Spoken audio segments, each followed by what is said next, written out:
Want a break from the ads? If you Hey y'all, welcome to the channel. Hope you guys are doing well. Today we're going to be talking about the newest Warframe as of the creation of this video, Temple. And we're going to go over acquisition, we're going to go over a modding guide and my personal builds, and then we're going to be doing some gameplay while I yap about what I like, maybe don't like, about this new Warframe. Overall, they're a great addition. I'm super excited to talk about them. But we'll lead with acquisition. So as you can see, I'm in Holvania Mall here. You're going to want to fast travel right here to Flare, which is Temple's proto frame, and you're going to want to talk to them. Hit the Memorabilia tab, and you'll see that we have these beating heartstrings. You acquire these by playing the Solstice Square defense node in Holvania. Every rotation you'll get them, and effectively you just spend the currency and get the parts. Now, I'll put the drop table for Solstice Square on the screen now. As you can see, you might not get lucky at all. Yeah, I believe it goes like 1% to 2% for rotation A and B, and then rotation C is 5%.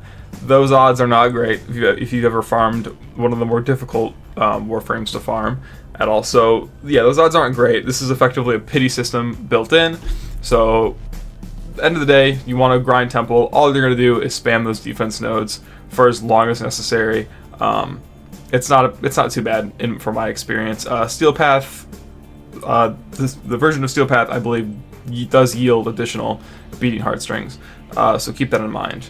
But that's all it is for acquisition. They are very easy grab, and I'll hover over the materials here. Nothing out of the ordinary if you've been playing Holvania for a minute. The only thing you need to be aware of is maybe get an Argon Crystal on standby for the chassis there. That would be it. Okay, so we're here in the Sanctum Simulacrum, and we're going to go over some abilities, builds, summons choices, so on and so forth, before we get to the gameplay.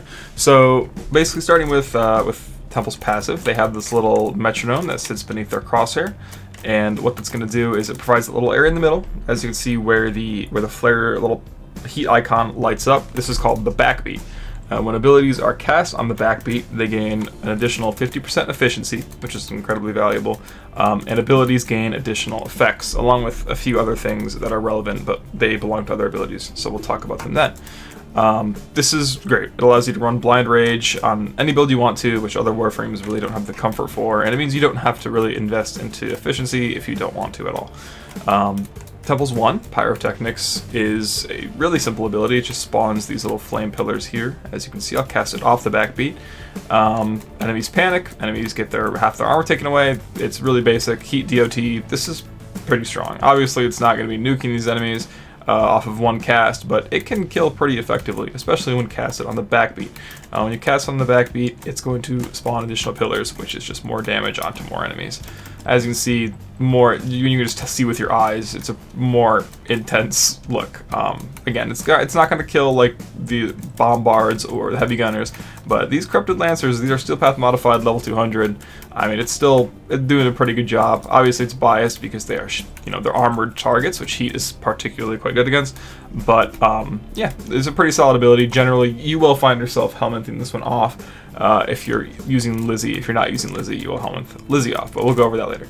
So, Temple's 2, second ability, is Overdrive. This is a really, really good ability. So, we essentially cast out into a cone, like so. These enemies are stunned for 2 seconds, and they're marked with a little debuff. I have a pretty dark energy color, but you can see it right there. This debuff essentially makes them take additional critical chance. So, and that's a flat value as well. In my build, it's something like 70%, but in the base kit, it's like 50% or something like that. Basically, what this means is when they take damage from weapons, that weapon will have an additional flat value attached to it, which is insane. Crit chance is not something you usually get as a flat resource. I think you get that from like Harrow, Arcane Avenger, Akavat, and that's about it. So a pretty rare resource you get. This also provides a stun, which is not insanely valuable because this is dealing some heat damage, but the stun also comes from Pyrotechnics, but this is another form of CC. It also lines them to get shot. Lines them up to get shot. So as you can see, they're stunned. This ability doesn't do much in the way of damage, but it does open them up to damage vulnerability. So with that debuff on them, they're going to take a whole lot more damage, which is, oh my god, jeez, which is pretty valuable. And essentially, when you cast on the backbeat, this crit chance this flat amount of crit chance is doubled, which is insane. For my build, I think that comes out to like 150% flat additional crit chance, which you will not find in a lot of places. Really good ability. So next we have Ripper's Wail, which is kind of the defining ability of Temple's kit. When cast on the backbeat, you get 4 seconds of invincibility. So we'll do that right now. What this ability does is essentially gives you a heat buff on all of your weapons, and with any teammate within affinity range also gets the same heat buff. You can see in the upper right hand there, that 249%, that is the heat buff we're acquiring and would be giving to our teammates. Every time an ability is cast on the backbeat, whichever one it is, your 1, 2, I think even the 3 itself, if cast on the backbeat, yep, it'll increase that heat percent. This scales with your power strength, so you're going to want to invest into that pretty heavily, and as you can see, it refreshes the duration. Now I'm going to cast my 2 a few times on the backbeat and show you guys exactly how it works. So as you can see, when I cast on the backbeat and it hits enemies, my percent is going up and my duration is increasing on my Ripper's Wail. So this ability acts as a duration-based buffer for heat damage, but it's also a panic cast, as it makes you invulnerable, restores all your health and shields, and if you cast on the backbeat, it gives you some persisting invulnerability, I believe, 4 seconds. So this is a really good buff, really good panic cast. This ability does like everything. It's insanely strong.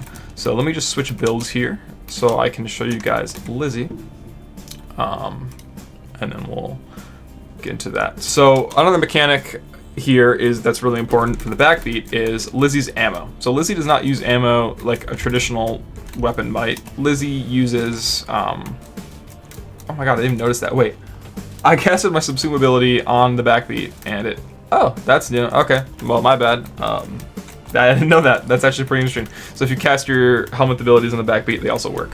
So basically, as you can see, that meter is filling up, and what that means is Lizzie has ammo.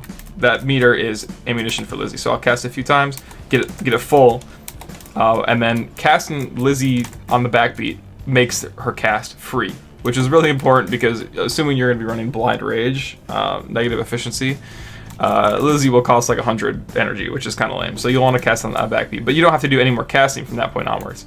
And as you can see, it's pretty competent damage, especially once you get the arcane stacked up. Let me spawn some more enemies here and I'll show you exactly what I'm talking about. So what we'll do is we have Open Eyes up, we'll cast the Ripper's Wail, we'll cast the debuff, and you'll just see kind of what I'm talking about here. It's a very competent weapon, especially with the build and setup that I have. Another additional thing here is, and I think this is an interesting design space, I'm glad they did it, but I do think it's something that I realistically don't find myself using that often. If you aim down sights with Lizzie, you see your abilities change right there. And what that is it's basically a little Arcaplasmor-esque shot that fires out.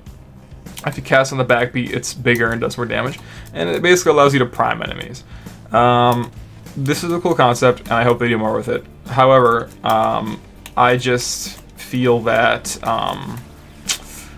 it's not the most useful thing. It's kind of tedious. You kind of want it hinders your movement, and I don't think it's that great. If it had a bigger area of effect, maybe. But as it stands, when you have companions that can prime super easily, it's just not the most valuable thing. But this kit is incredibly unifying. It works really well together. It's cohesive.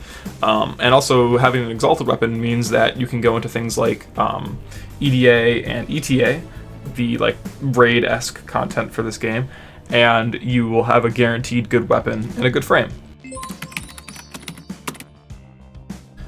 Okay, so we're talking builds. This is my personal temple build. This is the Lizzie build, and then here is the Nourish build. They're not very different at all, to be honest. I think I might even take Streamline off this build as well.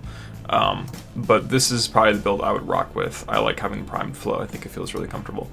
Anywho, that's the main difference between these builds as far as I'm concerned. I might even just do that right now, to be honest. But essentially, let's talk about each stat, break it down. Duration, you do not need much of. I wouldn't go negative, personally, but I think it's fine. It depends on what helmet you take. For this, I think having the duration is a little more necessary. 38 is quite comfortable for me. But really the only thing you need duration for in this build is Ripper's Wail, but Ripper's Wail is really important, so it makes sense that you would run a little bit of it. As you can see here, I do have Transient Fortitude, but I have Primed Continuity to cancel it out, leaving me at 128. Efficiency, tank that shit. No real other way to explain it. You should have Blind Rage on every temple build, in my personal opinion. Range, I would say just stretch is fine. It can be Archon stretch if you're using Diriga, or if you have electric damage on Lizzie through purple shards or whatever means you decided to rock with. This will give you like pretty good energy, although I think, yeah, I guess you wouldn't be able to regen energy with Lizzie if it's a channeled ability. But anyway, not relevant. Basically just run stretch.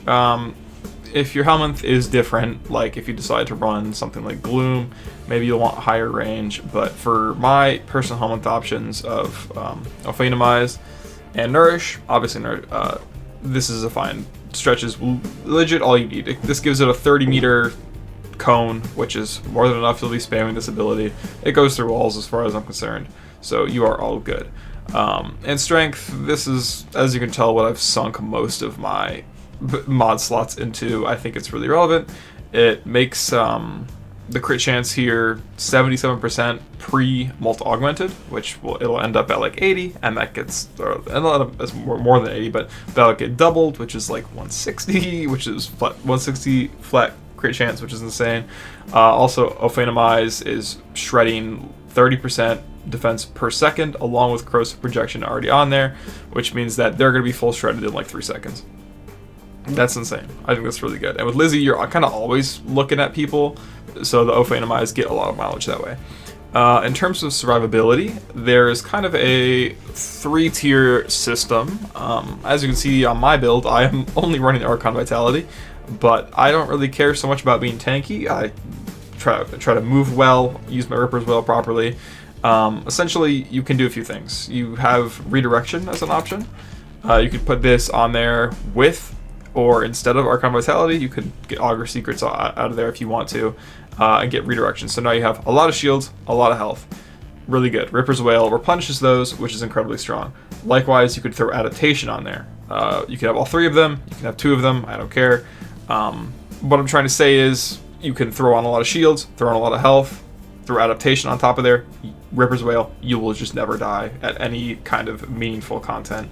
Obviously level cap, you can't health tank, you can't shield tank, whatever, but that's a different conversation. That's not really what we're talking about here. So that's like the 3-tiered survival system. And then also Rolling Guard, I think, is quite good. I just don't care to use it because I always have Ripper's Wail up. Especially on my weapons platform build that runs Nourish, it's really hard to run out of energy for Ripper's Wail. So yeah, pretty basic stuff. Archon Vitality here is not a must, but I would strongly recommend it for both builds, really. You know, here I don't even have Lizzie, but it helps with Pyrotechnics, and here it helps with Lizzie. So I run it on both builds. I really don't run it for the health, I run it for the effect, but the health with Ripper's Wail is quite useful. Exilus slot, I would recommend Power Drift. You can put Cunning Drift in there if you want. I'm kind of not the biggest fan of Prime Sure-Footed, but if that makes you happy, knock yourself out. It is some guaranteed safety. Cunning Drift, probably you're not going to get much mileage out of. But yeah, I mean, there's a couple of good options here. I just think I would recommend Power Drift, and there's not much debate on that. In terms of arcanes, you have a ton of options. Hot Shot, Augmented. In my case, I run with Augmented and Aegis. Aegis is just really good. I mean, this Augments, this Arcane rather, is like the most sleeper OP Arcane in the entire game, as far as I'm concerned. You can also run, if you are running a weapons platform build, or quite frankly even for Lizzie, you can run Arcane Avenger and heal yourself back up with Ripper's Wail, and run the, what is it again? It's Combat Discipline. So you can do that whole setup, and if you're doing that setup, you can also run Archon Intensify in order to get additional power strength. So there's a lot you can do here. I show you my builds because I think people want to see them, but I also try to explain to you how each stat is useful with each ability, with each arcane, all these synergies and all sorts of great stuff. So with this build, you will have a ton of damage with Lizzie, ton of heat damage with Ripper's Wail. Obviously that caps out, but it makes it easier to ramp, which is important. This will give you a ton of damage with this much power strength, and Ophanimize will shred all defenses, which is huge. Archon Shards.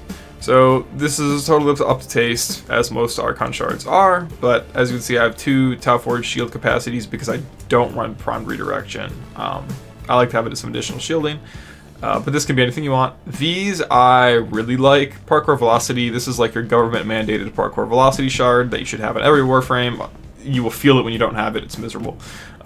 These 2 casting speeds I think make Temple like so much more fun. I would really recommend casting speed. I think that's the main one. If these were all casting speed and parkour velocity, I'd be happy, but I have like way too many spare Tal Blues that I don't use. So that's pretty relevant. Here we have Lizzie. Now this is not a perfect build by any means. I think there's some small adjustments I'd like to make, but this build has done me incredibly well. We have the Aptitude, Elementalist, Chamber. We get magnetic damage and blast damage is basically what we're looking at here. You could take a different approach where it's just heat. You can do heat viral, whatever makes you happy. Go for it. Personally, corrosive I could even see having a place, but I use Ophanimize, so that armor is already going to be shredded. So this is a very basic build. I mean, it's a flamethrower. There's not much to think about really.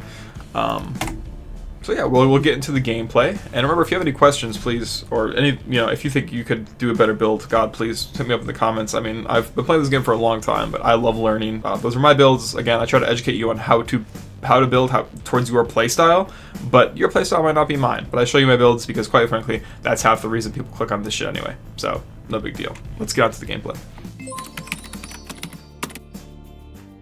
Okay, so for our demonstration, I'm going to be moving a Circulus Steel Path Fisher here, levels 203 to 205, solo, little Fisher action, pop open a little relic. I think it's a decent display of power, so we're going to give it a try.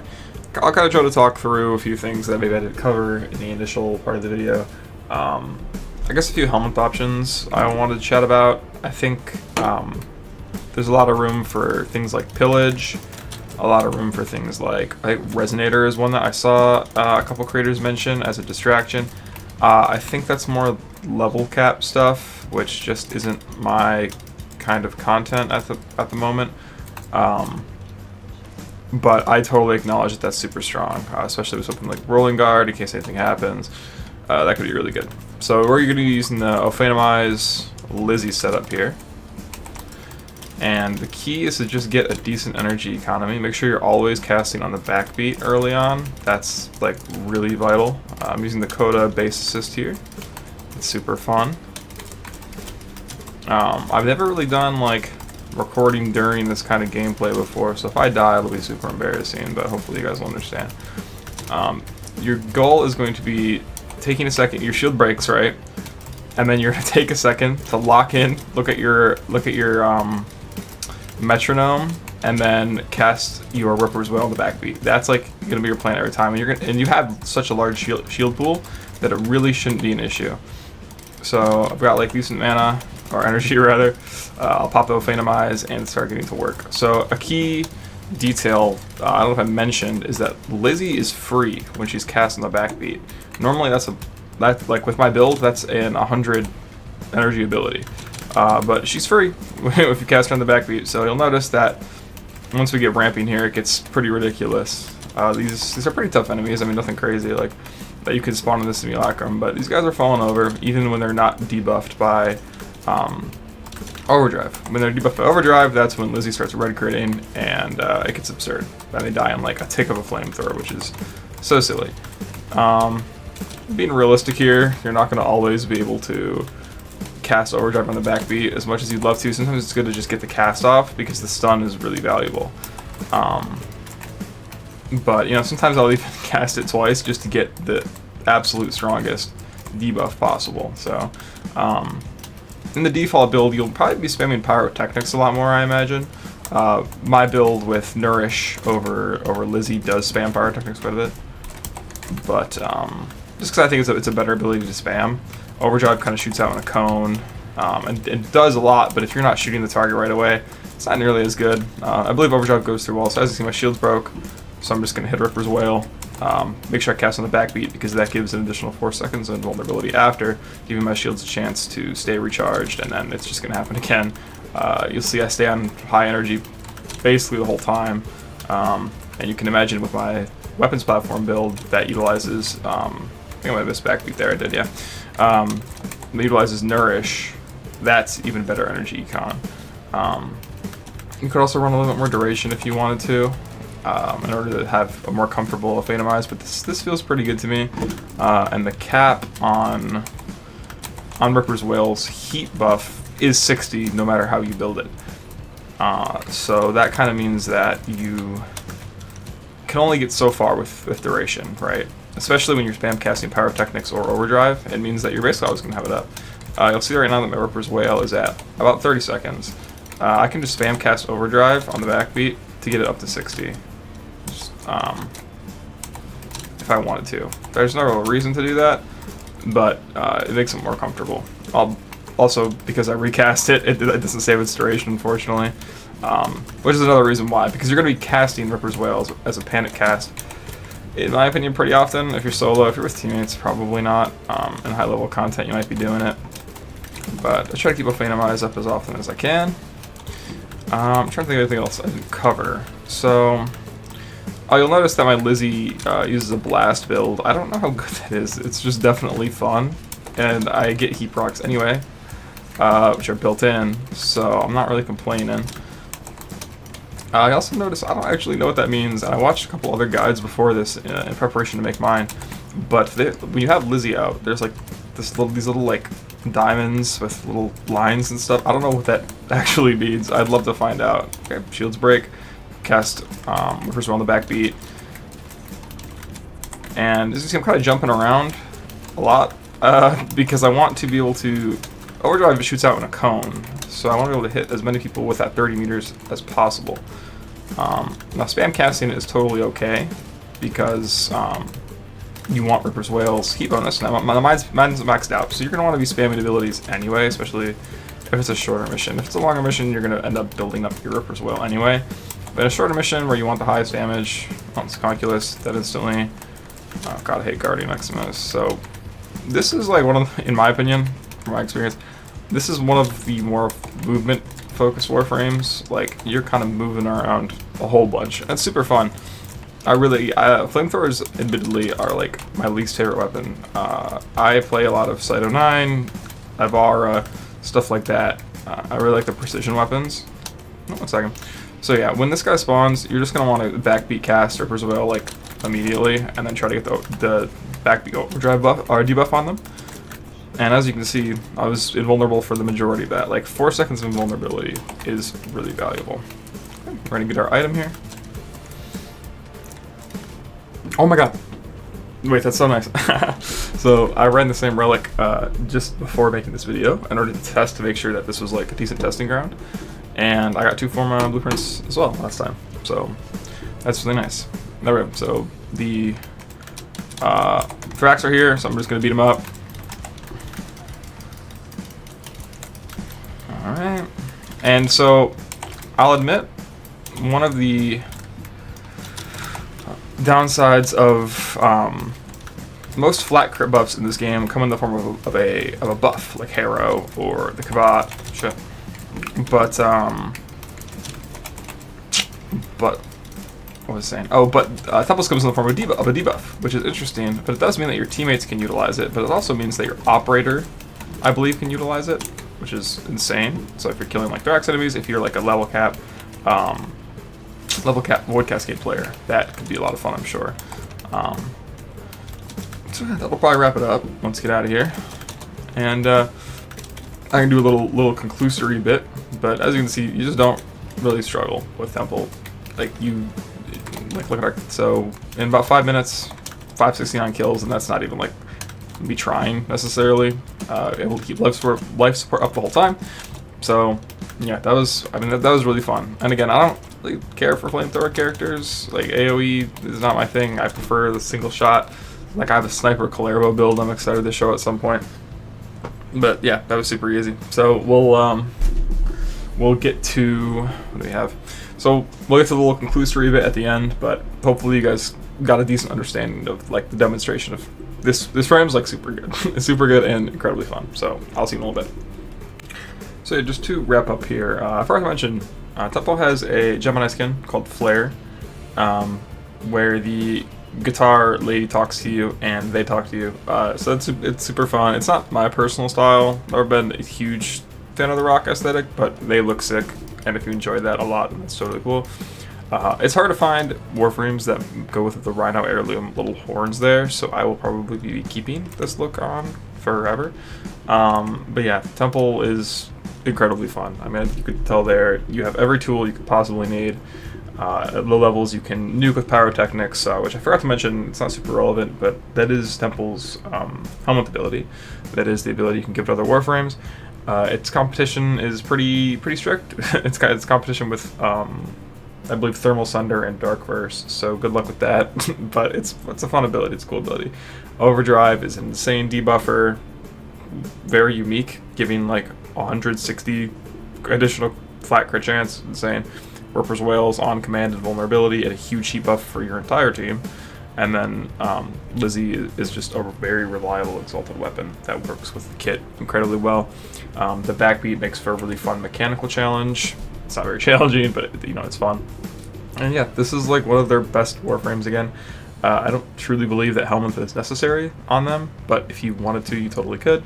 I think Helminth is fun to do, but these recent Warframe designs have been so good that it's just not really necessary.